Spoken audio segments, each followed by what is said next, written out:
Hey guys, what's up? Welcome back to Sin Cow. I decided to get my torch cutting hood out, especially for this project. In the last video, you guys saw me kick down these forklifts that they had laying around here at the yard. For this video here, I really wish that I had a bandsaw, but I don't, so unfortunately we're going to be torching them up for this excavator bucket that I've been working on and posting. That's it. Reconnect them on. Connect them on. Just 2-inch material, you can hear it. I'm still in the process of learning a bunch of stuff, but I'm also going to be purchasing more tips, bigger tips for this thick of metal. This is 2-inch. I am not a professional and I'm still learning a bunch of stuff. So, we learn a bunch of stuff every single day. This is the part where I get really impatient, but I'm also trying to take my time to preheat because it's this thick of metal. I just got done watching some of John Johnson's on Facebook. So what they call the bars on the bottom of a bucket is called wear bars.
A little bit more to the edge. These are heavy bitches.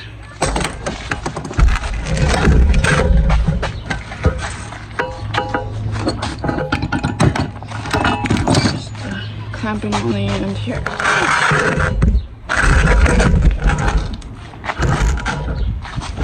God damn it, why not put the clamp all the way over here? God damn it. Don't want to sweat today.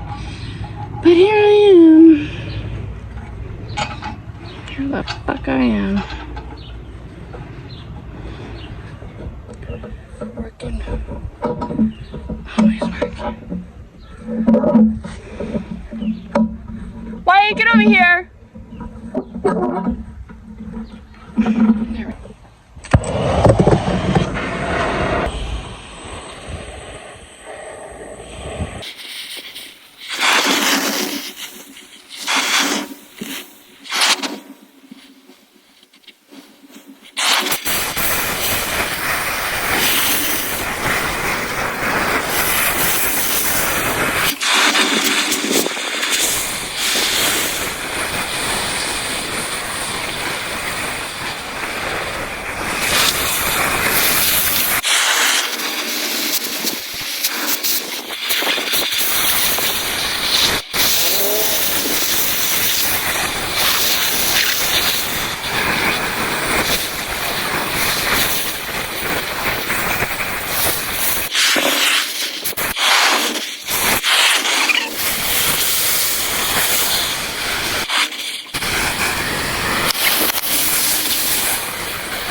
I work full-time off my truck bed. So pretty much it's a shop on wheels. One area is my cutting area, the same as my torch area. So what I'm going to be doing here is angling this torch at an angle so that way I can cut just a little bit of the meat off of this metal. This trick here is from John Johnson on Facebook as well. He put an angle iron to where he's going to be cutting on his chalk line.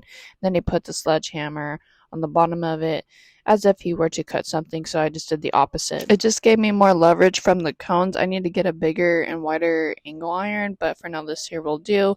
The cones do touch the metal, so I don't really like that, but that's a me problem. When you watch certain people on YouTube, you tend to figure out what works best for you and what doesn't work best for you. Sometimes it works out for you and sometimes it works out for other people. And when you're manually cutting things and don't have a machine, sometimes you just gotta figure out what works best for you. I'm beveling these here so that way the bottom of the bucket can actually slide a lot easier on the ground since they smash a bunch of shit. It really don't have to look pretty because you're going to be smashing cement, metal, all kinds of stuff with this. The one thing that I didn't do though with this cut was preheat everything. This here is about 3/4 inch cut and I wish that I preheated it, but nonetheless still got it cut. When I get these jobs I tend to learn from them and I also take them into practice for the next job I get.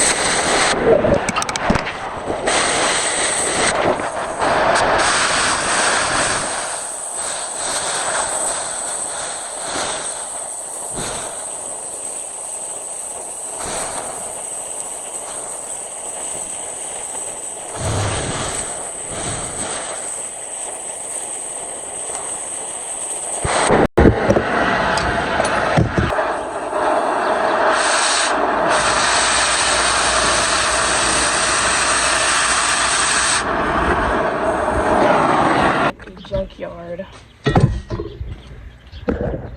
And I preheated this time.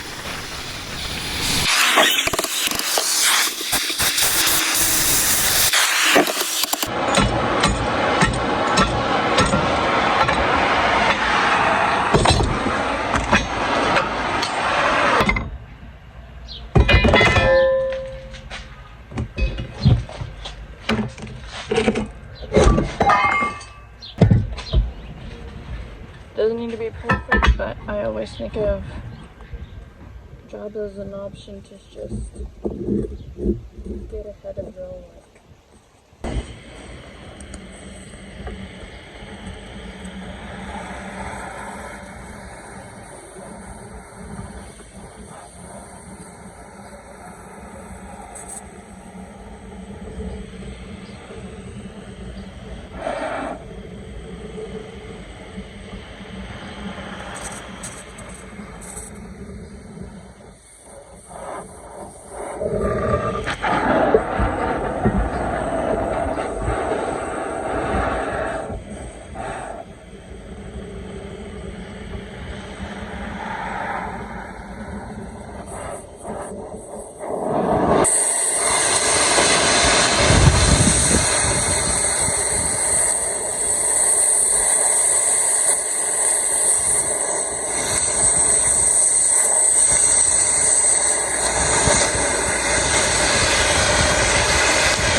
try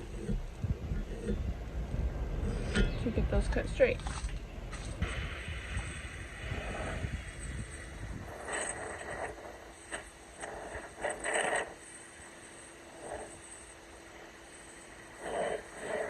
Let's pick it up a little bit more.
since you guys didn't know, those are going on the bottom of a bucket.